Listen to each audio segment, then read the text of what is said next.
Hey, this is Michaela, and you're listening to Dan Lupinski on the Dan Lupinski radio program.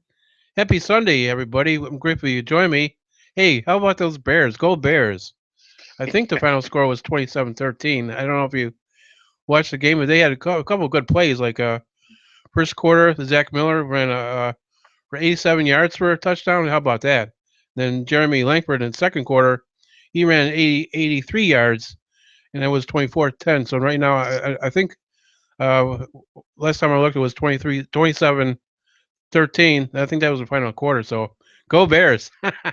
All right, they got to win. So uh, this afternoon, my guest is Tomas Boykin, multimedia artist, actor, and producer. Tomas, say hello to everybody. Hello, everybody out there. So Tomas, I'm grateful to have you on, and it's finally nice to talk to you and get this done. Yeah, Eh, I think we attempted this twice before. yeah, between schedule and reschedule and cancel, and I really hated to do that. I mean that was it was not my plan, but some Yeah, things you happen. moved, Some right? things I happen you think you. can't you have no control over. But If I recall, though, you changed locations. yeah, Yeah, because the other station they were having problems. They closed up, and like I said, right. there was just a lot of problems. So it's better said than done. Yeah, so absolutely. so Tomas, talk about yourself. Where are you originally from? I am originally from the city of brotherly love, Philadelphia, Pennsylvania. Okay. Now, is that true? Once you were considered maybe a career in music? That is true. That Yeah. is true. Probably if I had to do it over again, or if I got to do it over again, I would probably do music. Uh-huh. Yeah, my father was a musician, and so that was always around the house, and that was my main um, entry into show business. Okay. Well, what encouraged you to be an actor? Um, it it started in grade school, Uh-huh. really. Just I had a lot of teachers in the Philly school system who were frustrated actors. Okay. And so we read a lot of plays when I was in school, grade school, middle school, junior high.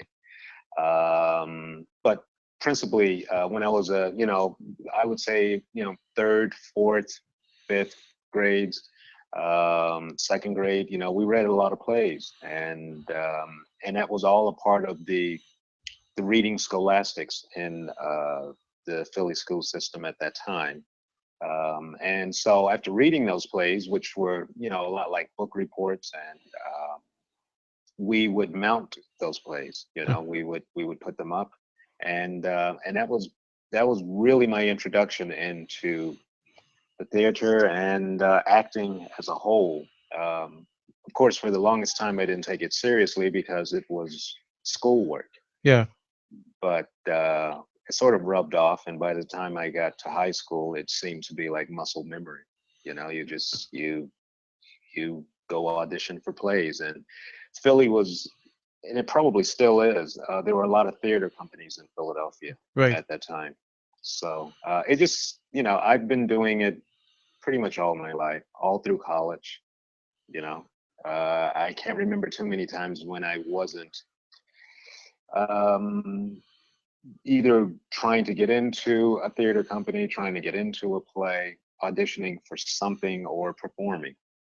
And that was all along during the time when my dad was an R&B and jazz musician, and so that was going on pretty much at the same time. So what was your first major play in theater?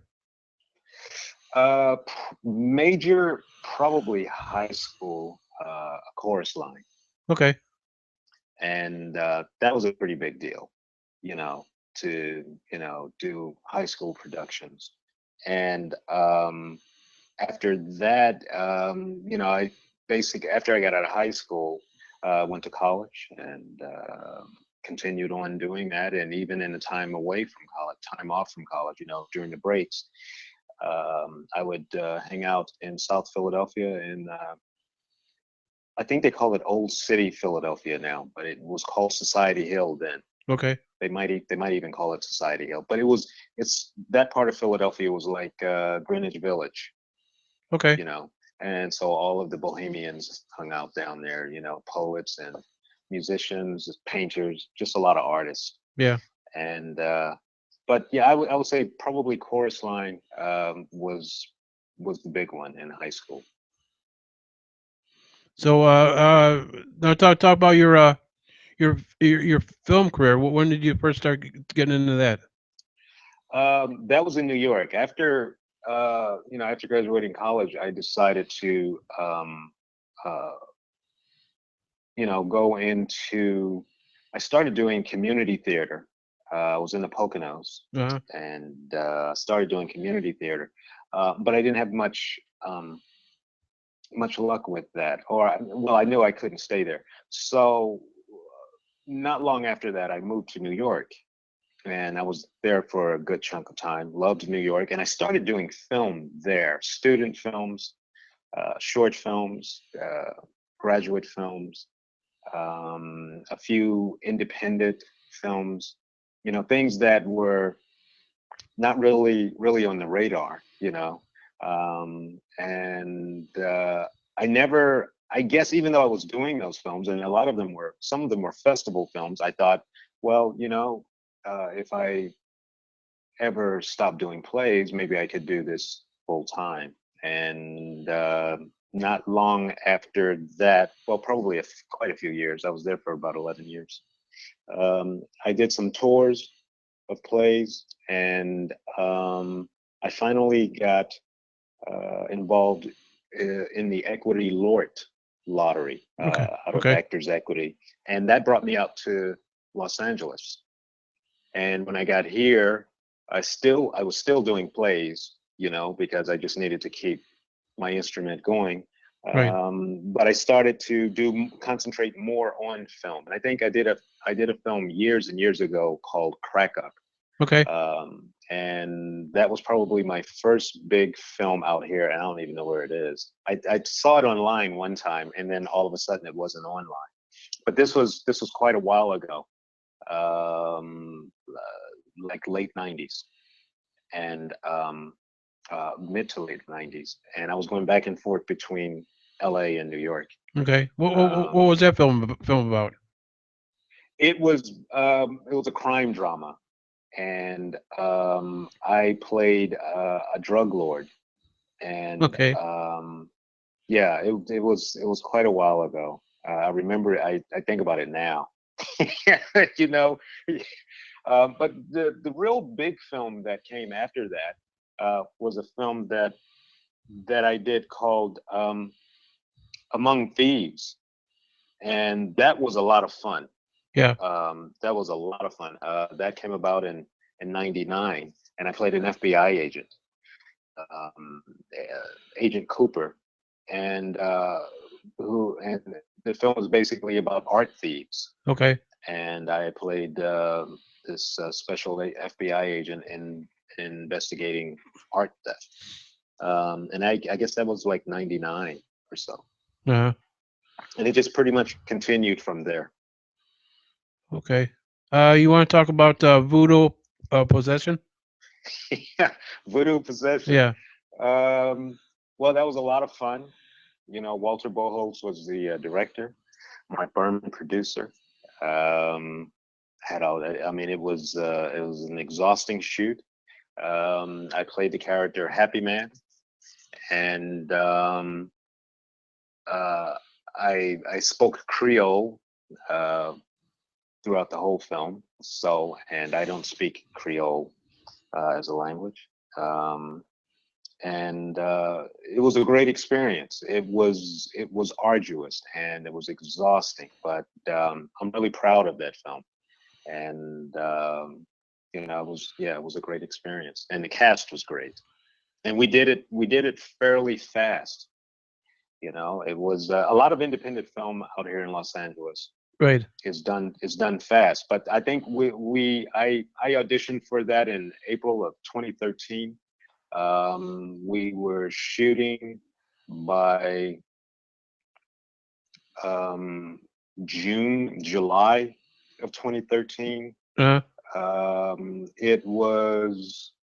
It was on Redbox by um, January 2014. wow, that's pretty good.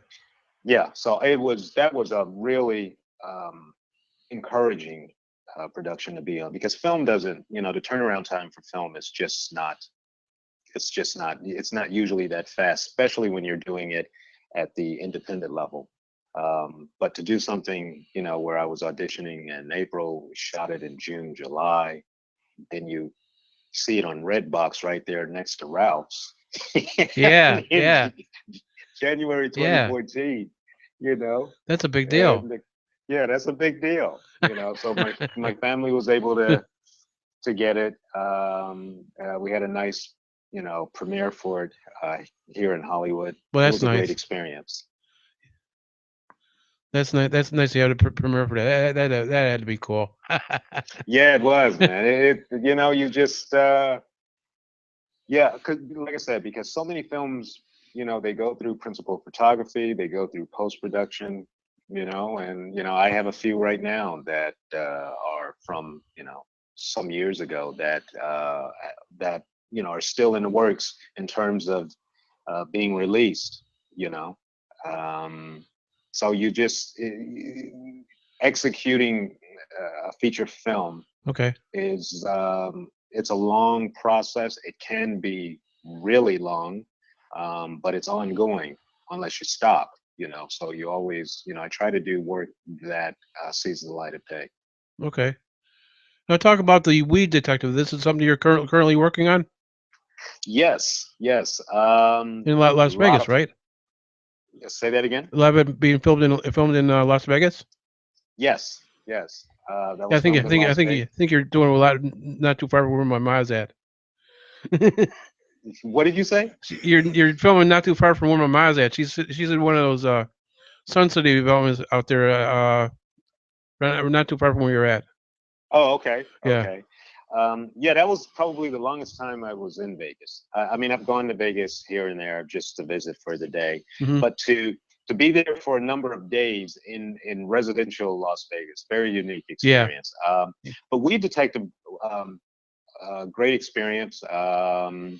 Producers Jonathan Tom Hayes, John E. Seymour. John E. Seymour directed it, and that had a really got a great response at the American film market, which just concluded, I believe, yesterday. Really? Yeah, AFM here in Santa Monica. Uh huh. I got to be down there and meet with some of the filmmakers. But Weed Detective is it's directed by John Seymour. It's a comedy web series, and it's essentially about weed smokers, in need of a detective specializing in locating things lost. You know, so you Okay. got a bunch of pot. You got Yeah. potheads, I can imagine that one. pothead, yeah, pothead. Yeah. The typical pothead who forgets where the remote is.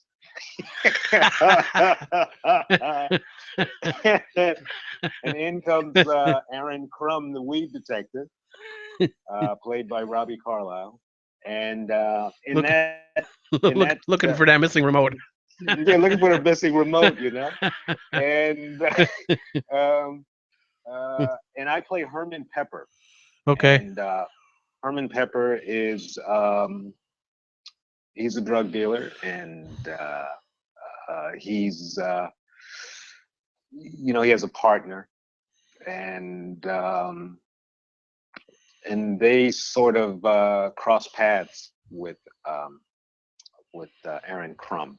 So, but I'm told by John E. Seymour and Jonathan Tomei that it got really great reception. So we from a lot of production companies and money people. So we're, we got our fingers crossed, and things are in the works. So we're very optimistic about what's going to be happening with Weed Detective. Oh, that's good. Now, talk about Lazarus Rising. You're going to a film festival with this one, aren't you? Yeah, actually, it's been in two festivals.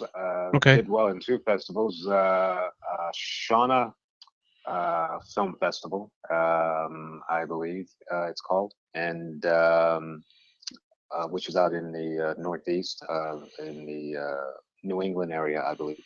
Okay. And it also won Best Action Film at the Action on Film Festival. And the director of that film as well, John Depew, he was out here at AFM, so I got to meet up with him. We sort of a reunion, and so we were able to have a nice dinner with a lot of other filmmakers, buyers, producers, and so it was great to see him. Lazarus Rising, though, already has distribution, which I'm really happy to say. I believe through Summerhill, and I had a lot of fun shooting that. We shot that, I guess, about a year and a half ago, 2 years ago, in Boston, which is where I met John E. Seymour, who is who I mentioned as the director of Weed Detective. Okay. Lazarus Rising is it's a crime drama thriller. A hitman, played by Mike Fatt, who is largely responsible for me getting that job. Okay. He really encouraged me. An incredible actor. I mean, he's an action star. He's a forthcoming action star. We'll probably be seeing him very much in the same light that we see Liam Neeson and guys like Tom Cruise. Oh yeah. Stunts, everything. Fighting, but really a sweet guy, and he's largely responsible for me getting the role in Lazarus Rising.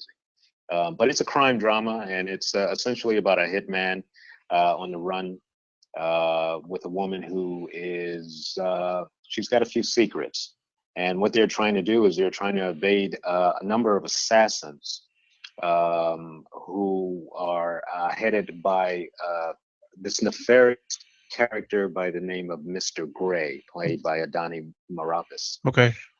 And man, he is really a bad dude. And I played a role of Owen, and Owen is a colorful character. He's a lower level crime thug, drug dealer, pimp. I mean, he just takes advantage of the streets. And I can imagine he, that. he crosses paths um, with Mike Fatt's character. So I'm really happy about that. I have not seen the film. Many have seen it. When I had dinner with John last weekend in Santa Monica, I think most of the people at the table had seen the film, so I haven't seen it. But that was a great experience, though, because I got to meet John Seymour by way of an idea that John Depew had, which was to shoot a number of vignettes, which were sort of this parallel narratives. And instead of just having people wait for such a long period of time to see the film while it was in post-production, what he would do is John Depew came up with the idea of doing these vignettes that would reveal backstories of the characters that are in Lazarus Rising. So you have these parallel narratives, so there would be a vignette of my character Owen, and that vignette dealt with extortion, but that vignette is not in the film itself. So I thought that was a really unique idea. So that was a great experience. So I'm looking forward to seeing Lazarus Rising soon. No, the Sean O'Shea Film Festival, that's coming up November 20th through the 22nd, and that's at the Somerville Theater. What kind of fest is this, and what goes into this festival? I'm not familiar with that festival. Okay. there's so many festivals, Yeah. There and of sure course, sure are. I mean, there's like thousands and Yeah. thousands of festivals, and but I'm not familiar with the festival, and Okay. it's I believe it is out of it's out of the New England area, Right. if I'm not mistaken. But I probably won't. I'm pretty sure I won't be able to get back to the East Coast to see it. Okay. So the characters you play, what kind of characters you most comfortable playing as an actor? Um, I try to play different characters. I don't consider myself a genre actor. Yeah. Um, my handlers will tell you that I am a pretty specific brand. But I try to do something different all the time. Try not to do too much of the same thing. And even if it's within the same vein, genre wise, or, like a crime figure, then it needs to be a different kind of crime figure, you know? Um, so I try to, I don't do that much comedy, but when I do, it's dark Yeah. comedy. And probably, oddly enough, so much of what I get to play are non-race specific characters, you know, that are not written specifically for actors of color or black actors, which is always interesting. And I would also say that a lot of the characters I play are multi-layered. They're not just one way. There's usually something out. There's quite a few other things going on with that character. Back in the day, we would call those cusp characters. They're not all good. They're not all bad. They're not all dark. They're not all light. They're even if they are bad or even if they are supposed to be good, they're enigmatic in a way. Okay. Okay. So are there any projects you're currently working on, or anything in production? Well, as I said, the projects that we had at the American Film Market (AFM), Okay. there's Alibi Boys, which was well received, which is a comedy, Okay. dark comedy, and I play a butler in that, which is also directed by John Seymour. There's Blackout, which got a great deal of positive response at AFM. I'm pretty happy about that, which is a drama for television. I'm also working with three other producing partners on an episodic for television, which deals with corruption in the juvenile justice system. And so we just shot a teaser, and we're in post production on that. I'm really excited about that. So we'll get that done and start pitching it soon. Okay. What would you say to somebody that may be interested into getting into filmmaking? What would you say to them? Um, Only do it if you really need to. Okay. Okay. Yeah, only do it. It's kind of like if you really need to do it, then do it. Yeah. If you're like Chris Rock in New Jack City, it'd be calling me. It just be calling me. Then yeah, you should get into the business. Okay. Short of that, do something else.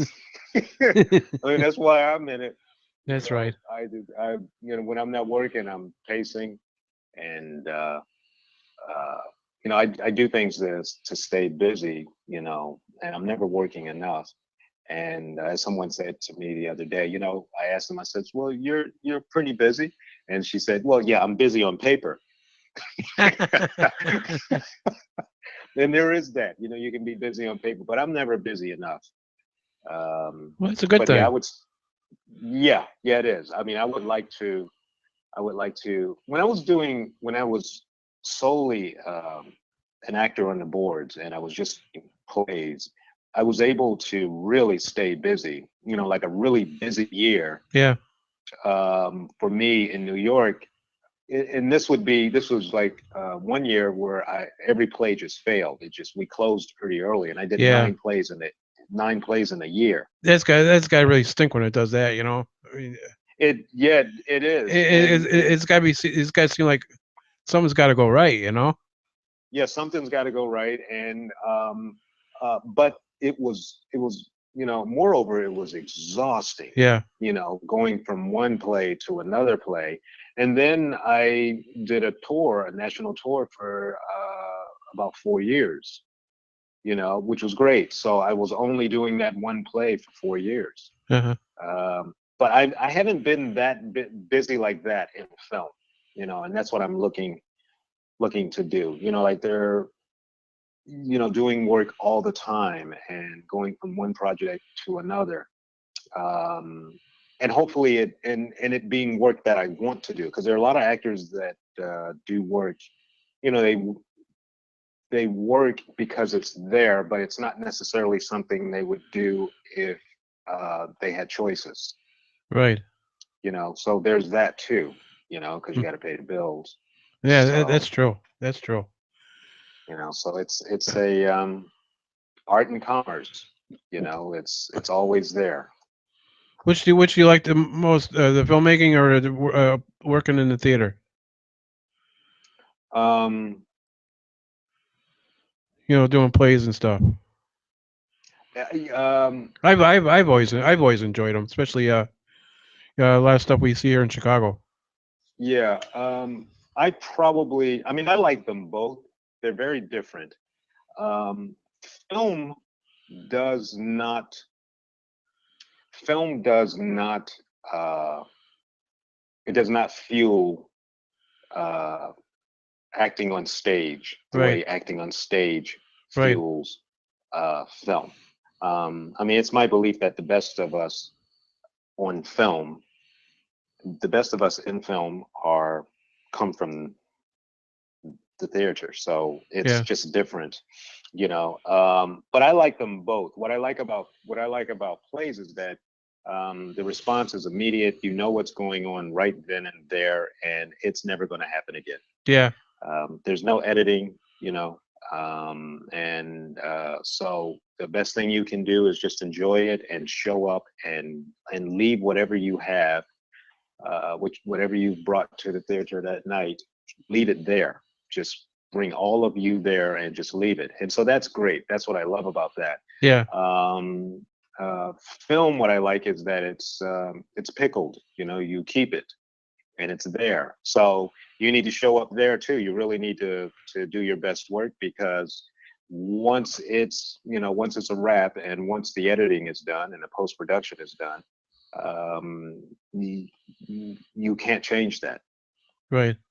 You know, but film has so much. It has such a reach. And it's there always. The films I've done 10 years ago, or things I've done 5 years ago, they're going to be here. They're not going to go away. Whereas a play that I may have done in '97, um, you know unless I know people who were around or who saw that play, Yeah. you know it is what it is. It was an event that took place live, and once it was over, it was over. But I like both of them. Essentially, plays or film, the order of the day is telling the truth, whatever that is. Right. As a character, telling the truth. And like you said, it's doing the little things along the way, and like you said, showing up. I mean, that's a big one. Like I say, 95% of success is showing up. Yeah, it is, and I mean really showing up, being present, Yeah. being dialed in. Yeah. Um, one great thing about plays that you don't get in film is that, I mean, film you get multiple takes, plays you get multiple shows. Now here in Right. Los Angeles, unless you're at the Taper or at the Geffen or some of the other larger houses, you don't really get to do 8 shows a week. You know, Whereas when you get to do that many shows, you can be bad on Tuesday and maybe pick it back up Yeah. on Thursday, something like Yeah. that. And I would do that, if someone would give me a compliment about performance, and I would immediately gauge my response to the compliment or what their assessment of the performance was based on the night. When did you see it? Wednesday. Oh, okay. Yeah. Yeah. Yeah. Yeah. Yeah. Or Yeah. when did you see it? Oh, we saw the Sunday matinee. Really? Okay. Thank you so much for coming. you know. So it's different. That's I funny. think I think it's film acting is never easy. But I'm so glad I came from the theater to and went into film Yeah. as opposed to just doing film and never having done plays. Right. You know, because when I first started doing film, the biggest direction I got was less, less, less, less. You know what I mean? And because in plays, you really have to reach people in the audience. So when my first film experience, I was so over the top, and the director was like, "We could use 1,000% less energy." Yeah. Yeah. Yeah. you know. Yeah. So you learn as you go along. But I like them both. I love them. I would love to get back on stage. I had a conversation with an artistic director that I've worked with over the years. I've known more than half of my life. And she is one of the most prolific playwrights in New York. And so we're looking to, do something pretty special next year, do the 8 shows a week and the whole equity thing. So I'm really looking forward to doing that. Okay. You want to give a shout out to anybody? Oh yeah, shout out to my agents, Tiffany Atwood, Jennifer Sims, my manager Matt Chasen. Matt's the Um, best. He's a good yeah, guy. A yeah, good he guy. He really is. is. He is. So And filmmakers Jonathan Tomhey, um, John E. Seymour, John Depew. A lot of really good people I've worked with who've had uh, you know tremendous influence in my career. Walter Boholtz, Adam Mason. These are people John Ward. These are people that um, gave me a chance, and I really enjoyed working with them. Delano Massey, just uh, Ty Jabril Murphy, or Jabril Ty Murphy. So, and also too, I want to give a shout out to Lily Diamond. Um, she is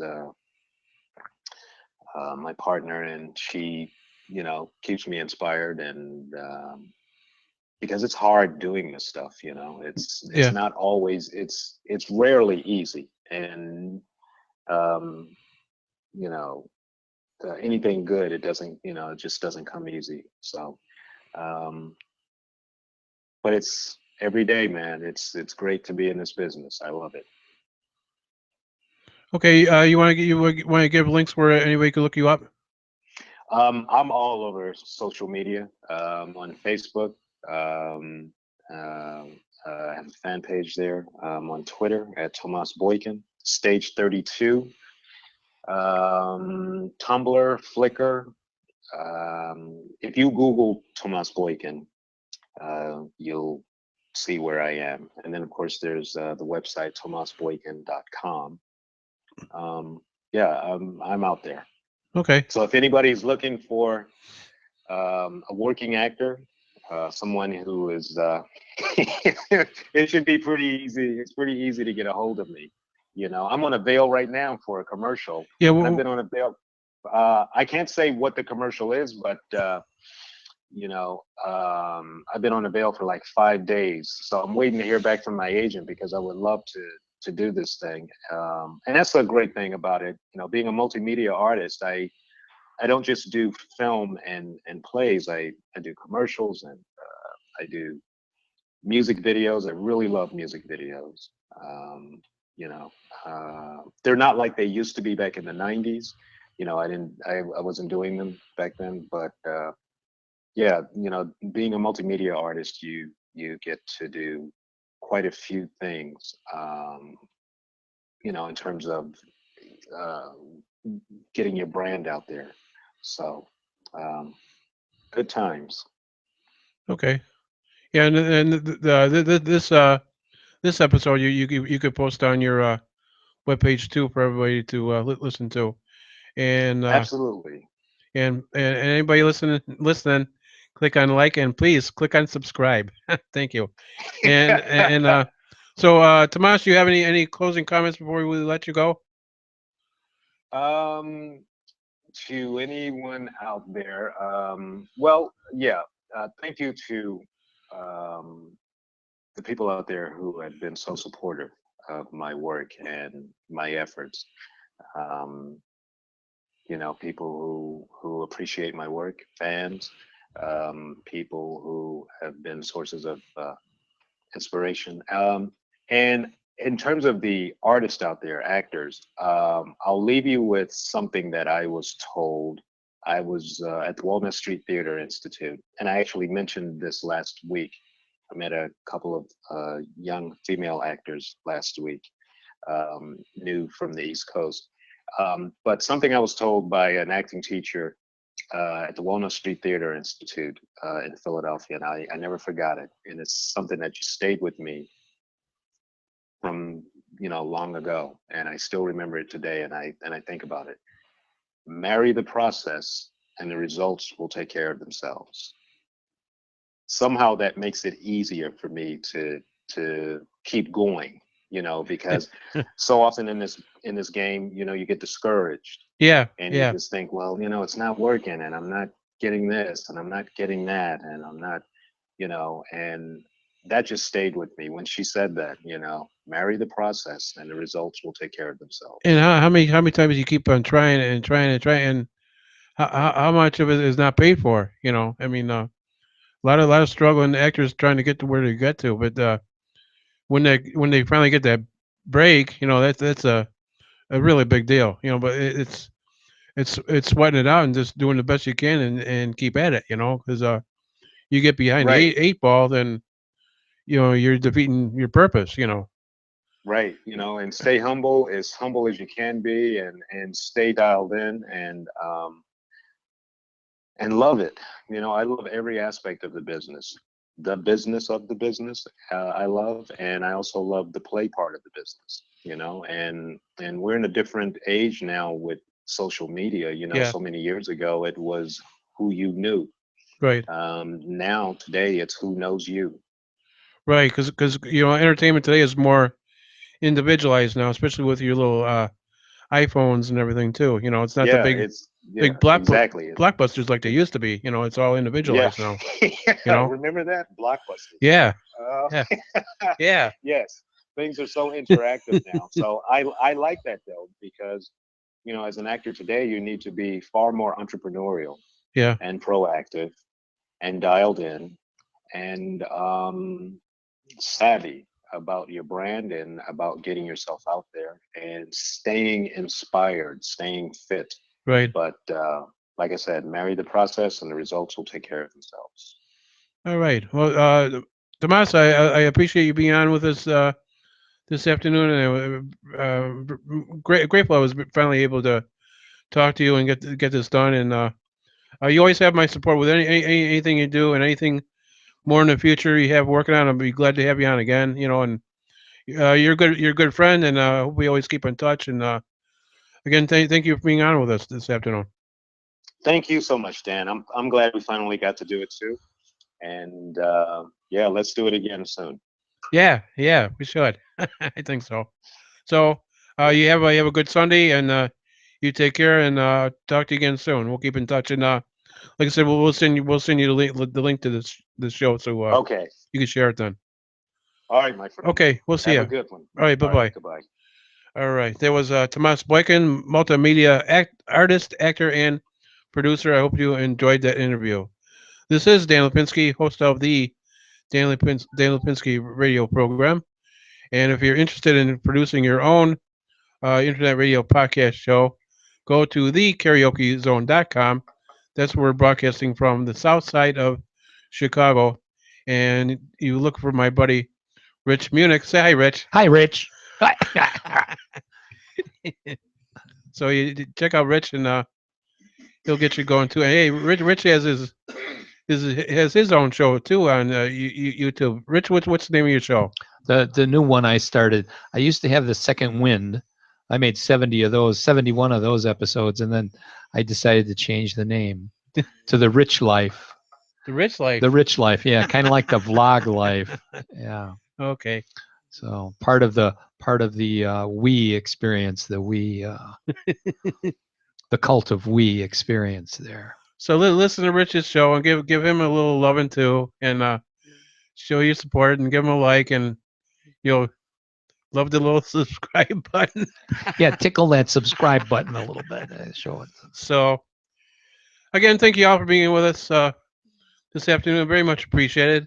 But remember this: no act of kindness, no matter how small, is never wasted. So be good to yourself. Have a great Sunday. Have a great week. And be good to yourself. Let at least one person know you love them. And we'll talk to you soon. We'll see you. Bye-bye.